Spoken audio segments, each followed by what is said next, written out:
তবে অনেক মহিলা আবার মা হতে দেরি করে, তারা সন্তান জন্ম দিতে চায় না কারণ ক্যারিয়ারে উন্নতি করতে চায়। এটা কি আসলে ঠিক? আমার মতে এটা মোটেও ঠিক না। কেন? কারণ শুধুমাত্র মা হওয়ার কারণে একজন মহিলা অনেক সওয়াব পেয়ে থাকে।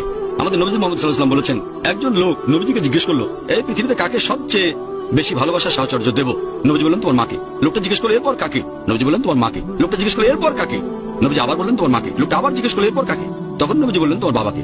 তার মানে 4 ভাগের 3 ভাগ ভালোবাসা এবং সাহচর্য পাচ্ছেন মা, আর 4 ভাগের 1 ভাগ পাচ্ছেন বাবা। এক কথায় মা গোল্ড মেডেল পাচ্ছেন, সিলভার মেডেল পাচ্ছেন, আবার ব্রোঞ্জ মেডেলটাও পাচ্ছেন। বাবাকে একটা সান্ত্বনা পুরস্কার নিয়ে সন্তুষ্ট থাকতে হচ্ছে। 9 মাস ধরে মা আপনাকে গর্ভে ধারণ করেছে, বিনিময়ে 1 পাহাড় সোনা দিলেও শোধ করতে পারবেন না, পৃথিবীর সমস্ত ধন সম্পদ দিলেও শোধ করতে পারবেন না। এখন কেউ যদি এই মাতৃত্বকে ত্যাগ করতে চায় সামান্য কয়েকটা টাকার জন্য, মাত্র কয়েক হাজার টাকার জন্য, আমার মতে তার ব্যবসার বুদ্ধি খুব খারাপ। ভালো ব্যবসা জানলে সেই মহিলা বলবে ভালো, এখানে সে অনেক হারাচ্ছে, সামান্য আয় করতে গিয়ে অনেক হারাচ্ছে। তাই আমি দেরি করে মা হওয়াতে একমত নই।